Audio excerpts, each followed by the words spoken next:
Okay, so you've come here for chapter 19. You don't have to read chapter 19. You're welcome. I'm going to take care of that for you. But I do want to hit some of the high notes. Take a couple minutes. We'll be in and out. Chapter 19 starts with Steinbeck writing, "Once California belonged to Mexico, and its land to Mexicans, and a horde of tattered, feverish Americans poured in. And such was their hunger for land that they took the land." So this is the comparison Steinbeck's making. All of these migrants moving from the Midwest to California, they're seen as invaders. They're coming in to take the land. Just like Americans feverish for land, that's a quote from Steinbeck, took some land from the Mexicans. This land, just historically, so you know, later became a place called Texas. You may have heard of it.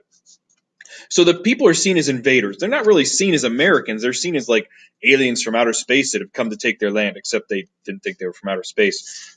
Same type of principles, though. On page 232, Steinbeck goes on to show how these invaders, they really don't want to take the land. They just want jobs. Or they could take a little land for themselves so they could grow some crops. See, in California at this point in time, farming wasn't a way for a person or a family to raise themselves or to feed themselves or to take care of themselves. Because if you remember, going way back to chapter 10, 11, 12-ish, somewhere around there, the Jode family, we talked about how their farm was basically to sustain themselves. Okay, so everything that they grew or raised was for themselves. If they had extra, they sold it for profit. Not a lot of profit. They had to pay for their land and their rent, so on and so forth. But that's really what they were. Whereas in California, farming is an industry. People don't farm to support their families. They're not raising hogs and corn and have chickens. You know, in California, if you're a farmer, you're probably grow peaches, or you're growing apples, or you're growing almonds or grapes, or you grow one crop. And that crop is then sold to make money. So the purpose of your farm is to make money. And farmers, it says in here, went from working the land to working basically spreadsheets and books with all their money and stuff in it. Steinbeck goes on, and on page 237, a little later in the chapter, I'm going to quote the book.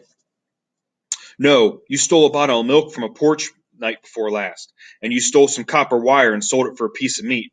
Yeah, but the kids was hungry. It's stealing, though."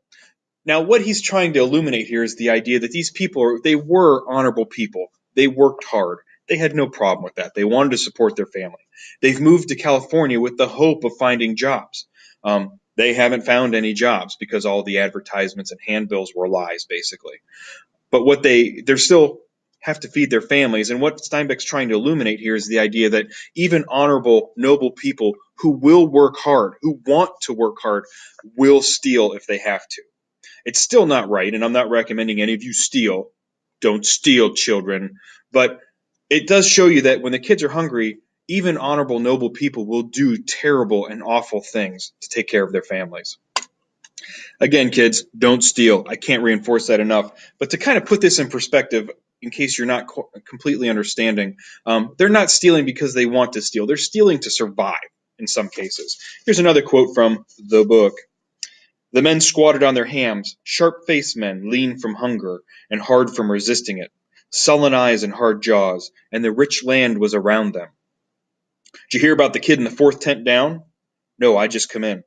Well, that kid's been a-crying in his sleep and a-rolling in his sleep. Them folks that thought he got worms, so they gave him a blaster and he died." That's the kind of things we're literally talking about, life and death. This is not a figurative figurative discussion, figurative anything. These people are living and they're dying. So that really outlines the seriousness of the matter.